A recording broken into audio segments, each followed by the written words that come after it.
My son was quite an willful young child. Wonder when he where was he 2. got it from. Yeah, well, fair enough. And my father was, a formidable character. And so my son liked to do what he liked to do. And it took him quite a bit of tussling with him to help him, I wouldn't say inhibit that or regulate it, to integrate it. And one of the consequences of that was he became a very good athlete.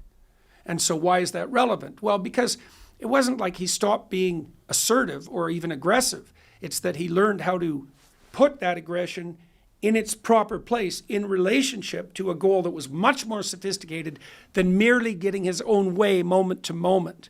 Okay, so integration's a better, like a very sophisticated athlete, a team athlete in particular, isn't not aggressive. And they're not inhibiting their aggression on the playing field. They may now and then when they're provoked, let's say, but all things considered, what they've done is subordinate their aggression to a higher order goal that enables them to be more successful, but also to be successful in a maximally social and sustainable way. And Piaget's point, and he's absolutely right about this, is that that's much better conceptualized as integration.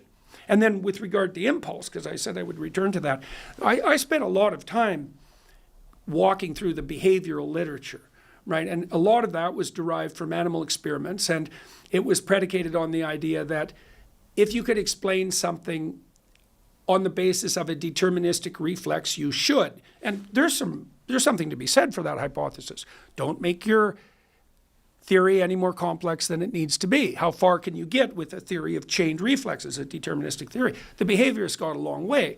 They couldn't get to the highest strata of human endeavor with a chained reflex theory, but there was a lot of things they did that were very good. But one of the things they made a big mistake about was to conceptualize motivational states, let's say, as impulses or drives. That's not sufficient because it fails to take into account the effect of those states on perception. So it's much better to think of a motivated state. This is what helped me integrate behavioral theory with psychoanalytic theory, especially the psychoanalytic theory of religious endeavor. It's much better to think of those lower order motivational states as personalities. They're sub-personalities. They have their perceptions. They have their objects of perception. They have their cognitive rationalizations. You certainly see that in addiction.